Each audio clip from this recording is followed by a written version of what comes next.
जय हिंद साथियों, अगर अभी तक आपने हमारे चैनल सोच से जंग को सब्सक्राइब नहीं किया है तो सब्सक्राइब जरूर करें और बेल आइकन दबाना ना भूलें ताकि हर लेटेस्ट धमाकेदार खबरों की अपडेट आप तक पहुंचाई जा सके।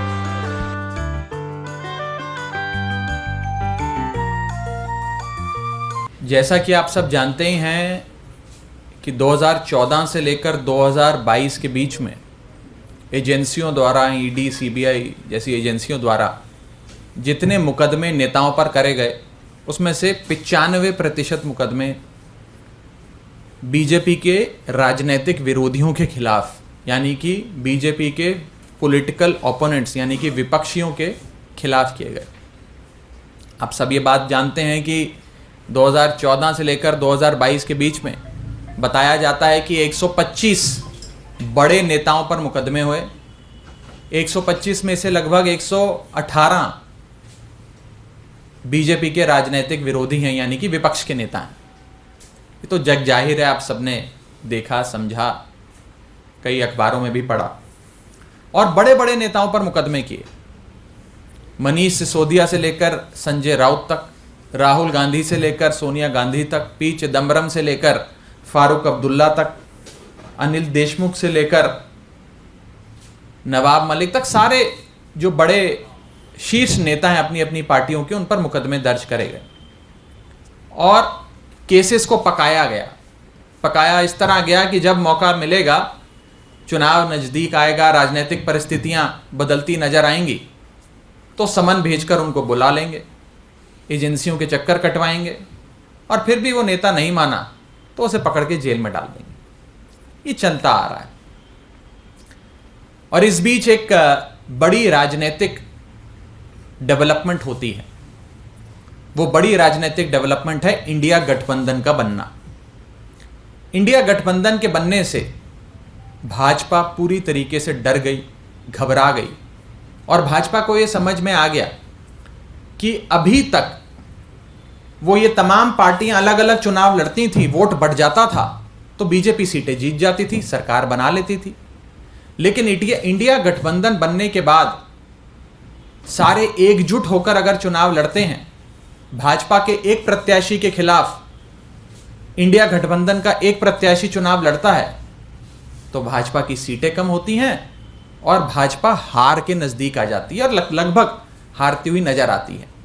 ये डर कहीं ना कहीं बीजेपी को सता रहा है और इसी के चलते हमारे सूत्र हमें बताते हैं कि एक योजना बनी है। इन पुख्ता सूत्रों का कहना है, ये योजना है कि जो टॉप लीडरशिप है इंडिया गठबंधन के पॉलिटिकल पार्टीज की, जो मेन नेता हैं इंडिया गठबंधन के, उन्हें पकड़ के जेल में डाल दो। जब टॉप नेता जेल में डाल दिया जाएगा तो वो चुनाव कैसे लड़ेगा? वो तो कोर्ट, कचहरी, वकील, एजेंसी, जेल के चक्कर काटता रह जाएगा। पार्टी कैसे चलेगी? तो यानी कि अगर इंडिया गठबंधन के एक एक नेता को, जो शीर्ष नेता है, टॉप लीडरशिप है पार्टी की, या पार्टी का मेन मुखिया है, मेन अध्यक्ष है, अगर उसे ही पकड़ के जेल में डाल दोगे तो रेस में तो अकेले भाजपा दौड़ेगी और अकेले ही जीत जाएगी। जब रेस में कोई दौड़ेगा ही नहीं उनके साथ तो अकेले ही दौड़ेगी और अकेले ही जीत जाएगी। इसी श्रृंखला में एक योजना बनी है और उस योजना में पहला अरेस्ट दिल्ली के मुख्यमंत्री अरविंद केजरीवाल का भाजपा की एजेंसियां करने जा रही हैं। दिल्ली में 7 लोकसभा की सीटें हैं। इंडिया गठबंधन अगर एकजुट होकर लड़ता है तो 7 की 7 सीटें बीजेपी हार रही है। आप भी जानते हैं, हम भी जानते हैं। और ये 7 की 7 की सीटों की हार बीजेपी को इतना सता रही है कि वो अपने अरेस्ट की शुरुआत दिल्ली से करने जा रहे हैं और पहला अरेस्ट अरविंद केजरीवाल जी का करेंगे ताकि इन 7 सीटों पर आम आदमी पार्टी लड़ने लायक ना रहे। जब नेता ही नहीं होगा तो पार्टी कैसे चुनाव लड़ेगी? और अरविंद केजरीवाल जी को जेल में डालो, 7 सीटें दिल्ली की अपनी जेब में डालो। ये भाजपा का लक्ष्य है। इसके बाद ये लोग अगला अरेस्ट जो करने जा रहे हैं वो एक ऐसे राज्य का है जिसमें 14 सीटें आती हैं। 14 की 14 लोकसभा सीटों पर भाजपा की हालत खराब है। और ये झारखंड राज्य, जिस राज्य में जेएमएम पार्टी की सरकार बनी, जब से हेमंत सोरेन साहब वहाँ के मुख्यमंत्री बने, तब से उनकी लोकप्रियता इतनी बढ़ती गई कि वो भाजपा जो 2019 में 14 में से 12 सीटें झारखंड की जीती थी, आज 14 में से 4 सीटें भी जीतती नजर नहीं आ रही है।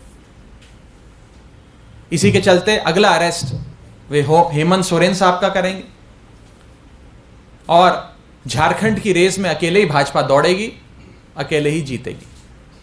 ये लक्ष्य है। इसके बाद बिहार के राज्य में, जहां पर पिछली बार नीतीश कुमार के सहारे भाजपा 2019 का लोकसभा चुनाव लड़ी थी, शानदार प्रदर्शन रखा था, 40 में से 39 सीटें जीती थी। उस राज्य में जब से नीतीश कुमार जी ने उनका दामन छोड़ा और आरजेडी और जेडीयू ने मिलकर सरकार बनाई, तभी से ये योजना बन गई कि आरजेडी की टॉप लीडरशिप जो है उसे पकड़ के जेल में डालो। इसी श्रृंखला में अगला अरेस्ट आरजेडी के नेता तेजस्वी यादव का हो सकता है, ताकि आरजेडी पूरी तरीके से बैठ जाए और बिहार में चुनाव लड़ने लायक ना रहे। रेस में अकेले भाजपा दौड़ेगी, अकेले जीत जाएगी।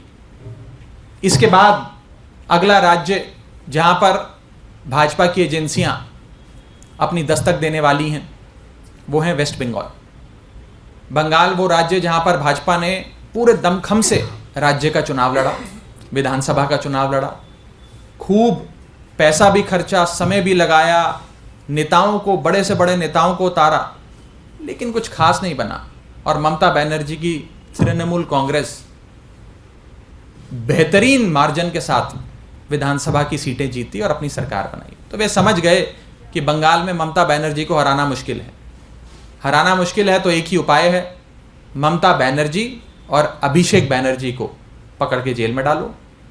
अगर उन्हें जेल में डाल देंगे तो बंगाल में हमारे लिए राह आसान हो जाएगी। अकेले रेस में भाजपा दौड़ेगी, अकेले रेस में भाजपा जीत जाएगी।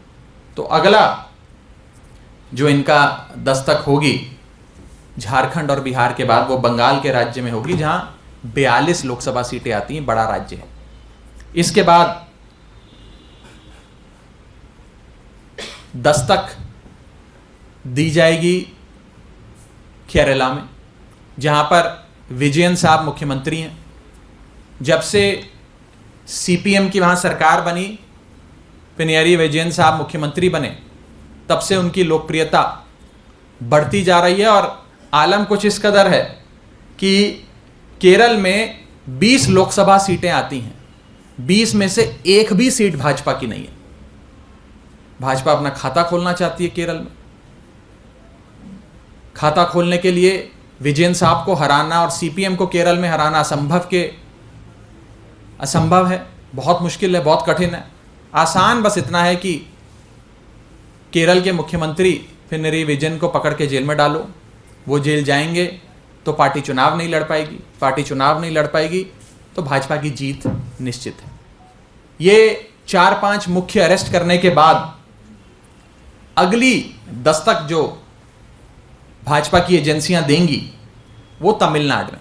तमिलनाडु फिर एक ऐसा राज्य जहां पर लोकसभा की 39 यानी कि 39 सीटें आती हैं, बड़ा राज्य है।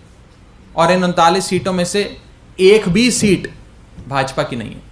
तमिलनाडु में एक बड़ा राजनीतिक दल जो बीजेपी के साथ अलायंस में था, बीजेपी के साथ गठबंधन में था, AIADMK, वो भी बीजेपी का साथ छोड़ के चला गया।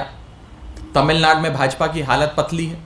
तो तमिलनाडु में एंट्री करने के लिए, कुछ सीटें तमिलनाडु से लोकसभा की बटोरने के लिए, अपना खाता खोलने के लिए सबसे आसान काम है कि MK स्टैलिन जो वहाँ के सबसे लोकप्रिय नेता हैं, मुख्यमंत्री हैं, उनके करीबियों को पकड़ के जेल में डालो।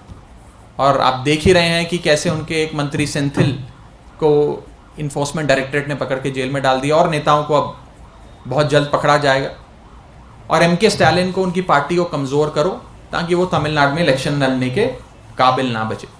उसके बाद अगली दस्तक तेलंगाना में दी जाएगी, जहां पे फिर आने वाले राज्य का चुनाव और आने वाला राष्ट्रीय चुनाव दोनों भाजपा बुरी तरीके से हार रही है, और वहां पर बीआरएस पार्टी बहुत मजबूत है। तो बीआरएस पार्टी को दौड़ से हटाने के लिए बीआरएस के शीर्ष नेतृत्व केसीआर और उनकी बेटा और बेटी को अरेस्ट करने की तैयारियां चल रही हैं। इसी श्रृंखला में आखिरी दस्तक जो दी जाएगी वो महाराष्ट्र में दी जाएगी। महाराष्ट्र वो राज्य जहां पर भाजपा ने शिवसेना के साथ मिलकर और शिवसेना के भरोसे 2019 में बहुत शानदार प्रदर्शन किया, बड़ी सीटें बटोरी, लेकिन जब से शिवसेना ने भाजपा का दामन छोड़ा, अपने रास्ते गई, तब से भाजपा वहां कमजोर हो गई। और आज जो बैकडोर से महाराष्ट्र में सरकार बनाई है, उसके चलते लोगों का प्यार, आशीर्वाद और सहानुभूति सब उद्धव ठाकरे के साथ और उनकी पार्टी और उनके गठबंधन के साथ है। तो अंत में आखिरी शिकार भाजपा का होगा महाराष्ट्र में, जिसमें उद्धव ठाकरे साहब को कमज़ोर करने के लिए, शरद पवार साहब को कमज़ोर करने के लिए उनके पार्टी के जो मेन नेता हैं उन्हें पकड़ के जेल में डाला जाएगा। अल्टीमेट गोल, जो सबसे बड़ा उद्देश्य भाजपा का है, वो ये है कि एक ही पार्टी इस देश में बचे और एक ही नेता इस देश में बचे, बाकी सारी पार्टियां समाप्त हो जाएं, कोई पार्टी कोई भी राज्य में चुनाव लड़ने लायक ना रहे, ताकि ना रहेंगी विरोधी पार्टियां, ना लड़ पाएंगे विरोधी पार्टी के नेता चुनाव, ना रहेगी बांस, ना बजेगी बांसुरी। ये हमारे सोर्सेज पुख्ता तौर पे हमें बता रहे हैं कि आने वाले समय में ये सारी चीज़ें इसी श्रृंखला में जिस ऑर्डर में मैंने आपको बताया है, ये सारी चीज़ें होने जा रही हैं। ये बेहद खतरनाक है, देश के लोकतंत्र के लिए खतरनाक है। अगर देश में पार्टियां ही नहीं बचेंगी, नेता जेल में डाल दिए जाएंगे, नेता ही नहीं बचेंगे, फ्री एंड फेयर इलेक्शंस ही नहीं होगा, लोकतंत्र ही नहीं बचेगा, तो हमारे देश की जो नींव है वो हिल जाएगी। हमारे देश की इमारत जिस नींव पे खड़ी है वो नींव नहीं बच पाएगी। एक बहुत खतरनाक खेल देश के लोकतंत्र के साथ खेला जा रहा है। इसकी चिंता आपको भी है, हमको भी है, और 135 करोड़ भारतीयों को है।